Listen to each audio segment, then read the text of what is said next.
Picture this: office workers heading out for lunch at noon on a Thursday.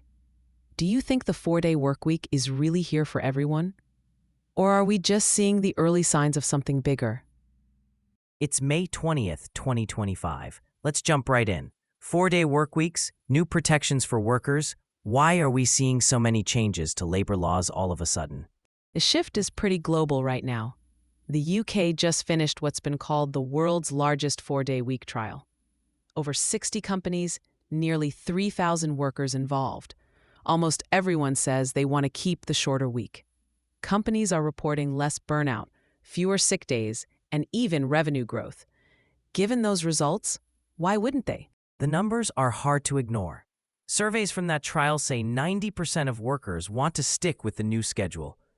More than 2/3 say burnout dropped, and 60% say it's easier to manage both work and caregiving.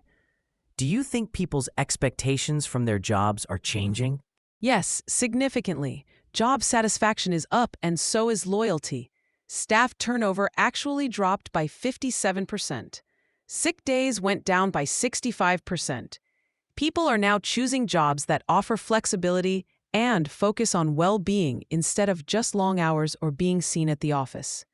Does this mean companies need to rethink how they attract talent? It seems so. On the employer side, productivity and performance didn't drop. On average, they scored 7.5 out of 10 for productivity.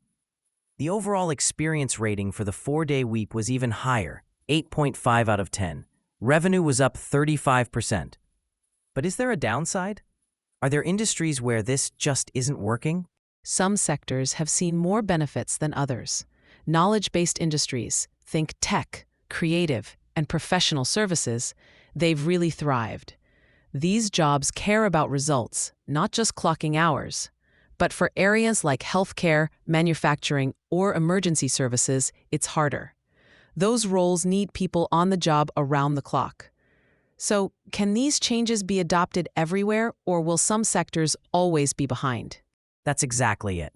In some public sector areas, like local government, there's been a boost in performance and a lower need for agency staff. But for jobs where someone always has to be present, we're seeing more customized solutions, like staggered shifts. Do you think these adaptations are enough to meet both business needs and support workers?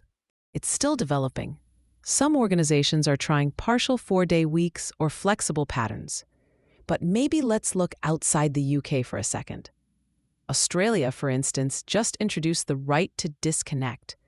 Workers there aren't expected to reply to emails after hours anymore. How do you think that's changing workplace culture?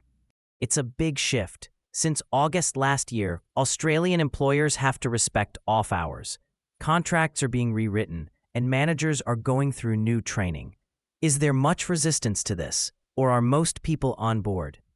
There is some concern from employers about how quickly people can respond, but overall the trend is toward respecting boundaries. And it's not just Australia. In the UK, there's the Employment Rights Bill moving through Parliament. It covers things like protection from unfair dismissal on day one, sick pay and parental leave from the start, and restrictions on 0-hours contracts and fire and rehire practices. Are these new rules actually making a difference yet? Governments and unions are keeping an eye on several metrics: stress, burnout, absenteeism, staff retention, productivity, satisfaction. In the UK, new trials in the public sector are tracking performance and vacancy rates.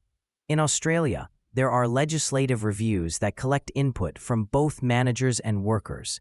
Do you think these feedback mechanisms really change how policies get updated? They do. There's formal feedback, union involvement, even review by lawmakers. It's a cycle. Changes are made as new data comes in. Is this kind of ongoing adjustment the best way to keep reforms effective? That's what policymakers hope. As these reforms roll out, both employers and employees are learning to adapt. Do you think we're seeing the start of a completely new idea of work for this century? It's starting to look that way. The focus is really shifting. Less about hours worked, more about results and well-being. Do you think this will last? We'll have to wait and see. To sum up, shorter work weeks are improving satisfaction and productivity, New legal protections are being put in place, and there's constant monitoring. The world of work is changing quickly. Thanks for joining us as we explored how work is evolving around the world in 2025.